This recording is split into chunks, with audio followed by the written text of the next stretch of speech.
حدیث کا لغوی معنی جو ڈکشنری وائز اس کے میننگ آتے ہیں وہ مطلقاً بات کو کہا جاتا ہے، کسی بھی قسم کی کسی کی بھی بات ہو۔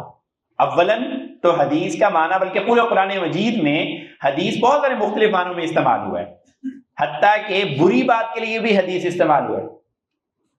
کہاں؟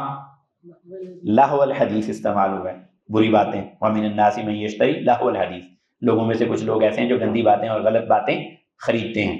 اور اللہ کی بات کے لیے بھی یہی ہے، فَبِأَيِّ حَدِيثٍ بَعْدَهُ يُؤْمِنُونَ، اور حدیث اللہ کے لفظ کے طور پر استعمال ہوا ہے، نبی کریم صلی اللہ علیہ وسلم کے طور پر بھی، عام لوگوں کی باتوں کے طور پر بھی۔ لیکن امت نے بعد میں حدیث کے لفظ کو خاص کر دیا ہے کہ نبی کریم صلی اللہ علیہ وسلم کی بات کو ہی حدیث کہا جائے گا۔ اسی طرح سے خبر جو ہے، بعض لوگوں نے تو یہ کہا ہے کہ حدیث اور خبر سیم ہے، کہ نبی کریم صلی اللہ علیہ وسلم کی بات کو حدیث بھی کہہ دیا جاتا ہے اور آپ صلی اللہ علیہ وسلم کی بات کو خبر بھی کہہ دیا جاتا ہے۔ یہ ایک پوائنٹ آف ویو ہے، ایک نقطۂ نظر ہے۔ بعض لوگوں نے کہا کہ نہیں، حدیث بالکل اور چیز ہے اور خبر بالکل اور چیز ہے۔ حدیث کیا ہے؟ نبی کریم صلی اللہ علیہ وسلم کی باتیں، اور خبر ہے تاریخ کی باتیں، جو تاریخی واقعات ہوں گے ان کو خبر کہا جائے گا۔ چنانچہ وہ دلیل کے طور پر پیش کرتے ہیں کہ عربی لٹریچر کے اندر ہمیں یہ نظر آتا ہے کہ آپ کی باتیں بیان کرنے والے کو محدث کہا جاتا ہے۔ کیا کہا جاتا ہے؟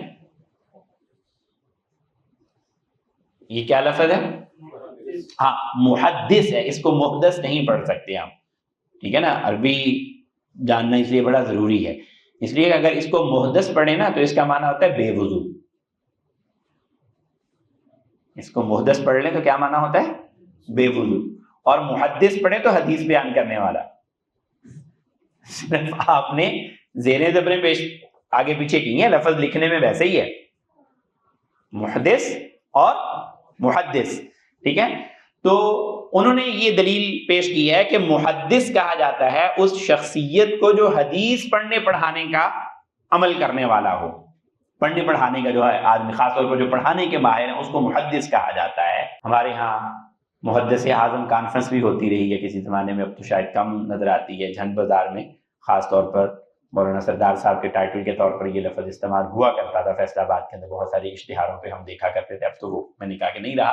محدث ہے یہ لفظ، ٹھیک ہے؟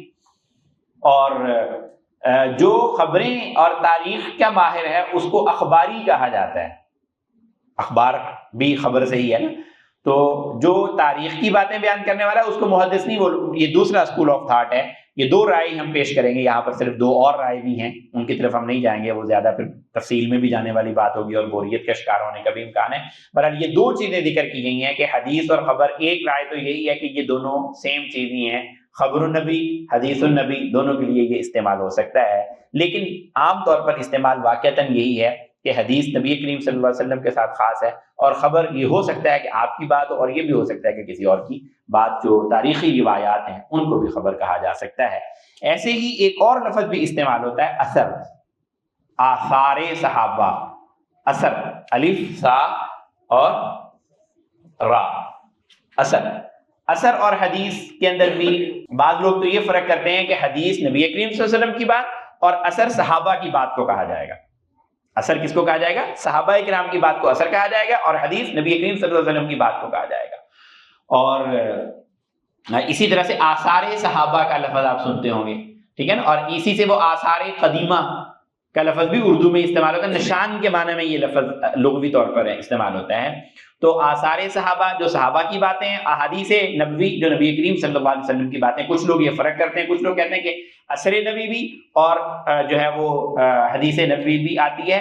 اسی سے ملتا جلتا ایک اور لفظ آپ کے لیے وہ یہ ہے کہ معصور کا لفظ آپ نے سنا ہوگا، معصورہ،